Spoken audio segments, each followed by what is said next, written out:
Hello everyone and welcome back to another AFK journey video. In this video, I wanted to share a trick for auto progress AFK stages, which will definitely make your life a little bit easier when you're auto progressing in the background. Now, the first thing we have to explain is how auto progress actually works when it's in the background. So if you go into one of your stages here, for example, we have the Phantimal stages, then you're going to look at whatever record is able to clear on auto. For example, this record, you copy it down, then you press auto battle, and then you press auto progress in the background. Now what's going to happen is the game is going to use that team you deployed on the Phantimal stage, and it's going to keep using it stage after stage until you basically are not able to clear a stage with that specific team lineup. However, that isn't all. After you're done basically applying that stage to the Phantimal side, you're on auto progress in the background, your game is automatically then going to switch to the other stages, which are going to be, for example, these regular stages, and then it is going to begin trying to clear that, whichever team you had previously locked in for that side of the stage.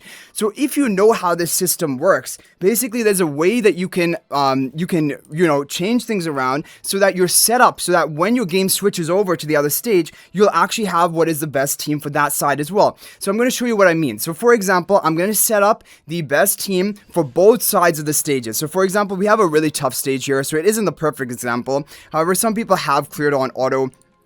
For example, I'm just going to go ahead and click this one. Now, what you want to do, when you've locked in your team, the team that you want the game to remember for this side of the stages, which is the regular Apex stages, or if you're not in Apex, your regular stages, you press auto battle, you auto progress into the background, and then you can just cancel this out. You cancel this out, and now if you go back in here, your team is going to be saved. Exactly the team that we locked in is saved here, and your game is going to automatically attempt that side of the stages with that team setup. So now that we've set that on the right side, it only took like a couple seconds. Now we're going to go to the left side, lock in whatever good team we want, and now we're just going to go ahead and auto battle it. And now in auto progress in the background, what's going to happen is the game is going to keep using the stage that you entered in for the Phantimal side, the left side of stages, and it's going to keep attempting them until you basically reach a stage that this team is not going to work on, and then it's going to automatically switch to the other side of the stages, which is the right side, which are the regular Apex stages on this right side, and it's going to use that team that you locked in and probably clear it. I know this is a difficult stage, so it won't be the best example, but basically what you're then going to happen is you're going to have to go and check your auto progress less frequently, because you're going to be having the locked in best team for left side and right side for those specific stages, which almost guarantees that 2 stages are going to be cleared before you are going to have to change anything. And usually it's going to be way more than that, especially if you're like kind of behind on stages. Like for example, the cutting edge pushers are almost 600 Apex, so at me at 25, even though there are a lot of manual stages too, they're auto stages too, and so probably these stages we have locked in are going to get 5-10 stages maybe all in a row. So if you take a look at it here, we're now up to 27, and to track your progress, you just want to share your proxy onto your name card, then you can individually track your progress. So our game cleared the left side, and now we're on to 16 of Phantimal. Now if that same team that we had locked in is going to be good enough to clear 16 Phantimal, it will clear it and move on to 17. But if basically you get stuck and it's not going to clear this, it's going to divert to the right side of stages while in auto progress, and because we already locked in an auto team which is capable of clearing this, it's going to have a good chance of actually clearing this and then even moving down the line on the right side. So basically, okay, we got 28, we can take a look at what happened. But basically by doing this trick, is going to reduce the amount of times you have to manually queue up the auto progress, at least by around half the time, because you're going to have the right side locked in best team rather than just having your left side locked in best team. So this is like a really interesting trick, and like it's just something that came to me like more recently. I knew how the auto progress worked. Like early on in the season, I didn't even know that like your game would automatically divert you to the other side of stages if you can't clear, if you get walled off and blocked on one side. I didn't even know that, but that is how it works. People then told me about that, and I'm like, yeah, that I've even noticed that's happened in the past, but I just didn't know why it was happening. But yeah, this is what's happening, and by locking in the right side team as well is going to give you a good chance. So I think what's going to happen here, and I want to show you, I wanted to illustrate an example of it actually clearing the right side. I think we're not going to be able to clear 17, because 17 looks like a bit of normally these enemies, these ants and stuff, are more challenging enemies. Usually the same teams will not work for those. You would need to lock in a different team. So I'm hoping that we actually do fail on that left side, and that my game will divert to the right side, and hopefully we can just show you the proof of, yes, it cleared the right side. So there you guys see, because we locked, and if we hadn't changed that team and, like, you know, that done that 2 or 3 seconds of like auto progressing with the recommended team and then canceling out, if we hadn't done that, we would have had some old team locked in from previous stages, and that would not have been good enough to clear that, because as you guys saw, it was a difficult stage.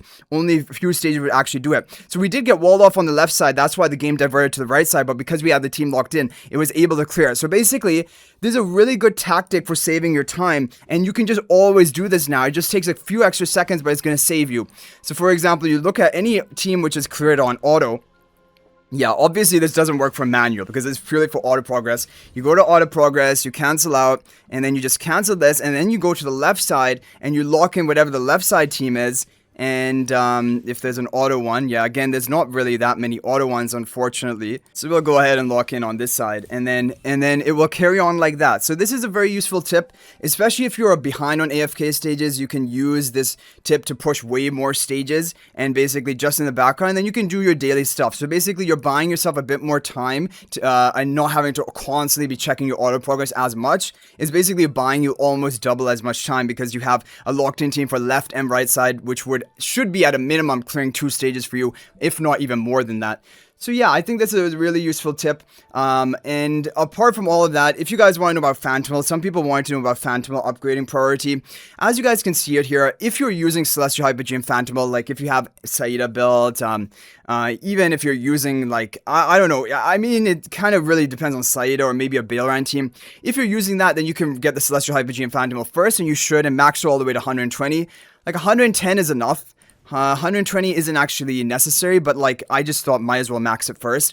And then the second most important is the Wilder one. Wilder does see the second most usage in AFK stages, and if you are, for example, you don't have Saida, you don't run Celestial Hypergene Phantimal, you just skip on that, leave it at 90, and go straight for Wilder. But then after that, I do think Lightbear is the next more important. You guys are seeing there are quite a lot of Lightbear stages using Sylvan and other Lightbear squads, Siren, Hugin, and they do really well, even in these higher deficit stages. And so definitely Sigmund Phantimal is going to be useful, and he gets a really powerful effect at level 110. 120 is not needed, but of course it gives you more stats and things like that. But 110 mainly because of that defense shred, it can be useful for clearing some AFK stages. So there you guys see it. We're up to 31. We can actually then take a look, and having the proxy on your name card is really helpful for yourself to know what was going on. Yeah, we actually pushed 2 stages on the left side. We didn't even have to divert to the right side, and even when we do divert to the right side, we did lock in a team that has cleared on auto, so it should be capable of doing on auto as well. Now, the other advantage of auto progressing rather than watching the battle play out is it actually seems slightly faster. Now, there's no guarantee or confirmation about this, but a lot of top pushers do think that when you're auto progressing a stage, actually, then compared to actually viewing the stage play out, it does seem to be a bit faster. The only thing I can maybe chalk that up to is the fact that maybe, this is a speculation, maybe because ultimate animations take time when you're viewing it, but maybe the ultimate animations, like that extra 2-3 seconds are skipped when the auto progress is happening. Maybe that's why they're faster, but definitely it seems faster, and so like having auto progress in the background is good. So yeah, we got stuck on the left side, but then we diverted to the right side, as you guys see here, and we did manage to clear it. And who knows, with that team that we locked in, maybe we can even get another couple of stages. So like, this shows you that it really is saving your time, because if you didn't preemptively lock in that team on the right side, right, before you attempted the left side, we would have gone walled off 1 stage earlier. We wouldn't have gone this extra stage clear, and then you would have to be checking more frequently. So yeah, this is the biggest tip I've just found out recently. If there's any other tip you have about AFK stages in general or auto progress or anything, you can feel free to share that in the comment section, because yeah, it is interesting to know how these mechanics work and then try to make the most of the situation, basically. Yeah, so we are going to get walled off, which this normally will happen. You will have to change up your teams fairly frequently, but then you are sometimes going to run into like a bunch of nice stages which are just going to allow you to clear them all in a row. So yeah, and now if you guys are wondering what is the best AFK stage team for right side, what is the best for left side, it basically doesn't exist. And if you're wondering what right side, left side means, this is what stage pushers refer to. Like the regular Apex stages, this is on the right, these ones, and the Phantimal stages, these are on the left. So right side stages are considered the regular stages, which are on the right side, and on the left side stages are considered the Phantimal stages. So we locked in on the regular stages, the right side stages. So now we are going to lock in on the left side stage, and basically they're running the same team. So yeah, you're gonna see a lot of these Sylvan teams, Saida teams, things like that, Lightbearer teams, those are used a lot. However, you just really do need to go into the records, basically every stage you come to, and just use the most, like the top team option. And if it's on auto and you want to do auto, then just use an auto team. Basically, that's what you'll have to do. There's not just one team that can just dominate either side. If there was, then you would never even have to change your teams, but you do have to consistently keep changing your teams. It's just how AFK stages work. Unless you're like really, really far behind in stages, and then maybe just anything you use is just going to brute force your way through. But generally, when you're in a bit of competitive stages, you are going to need to regularly change that. So anyway, guys, hopefully this is helpful. If you have any tips, you can feel free to share them. Good luck with your pushing, and hopefully this makes your life easier. But thank you guys all so much for watching. And if you're thinking about making a purchase in AFK Journey, please use my affiliate link for the official Farlight store. This is the best way you can support me and also gain 5% bonus dragon crystals on your purchase. My affiliate link is in the description of this video and a pinned comment, and you can actually bookmark this link in your browser, and whenever you're planning to make a purchase, just return to the bookmark link and make your purchase. It will support me and be greatly appreciated. So thanks for watching. I'll hopefully see you in the next video, and until then, everyone, peace out for now.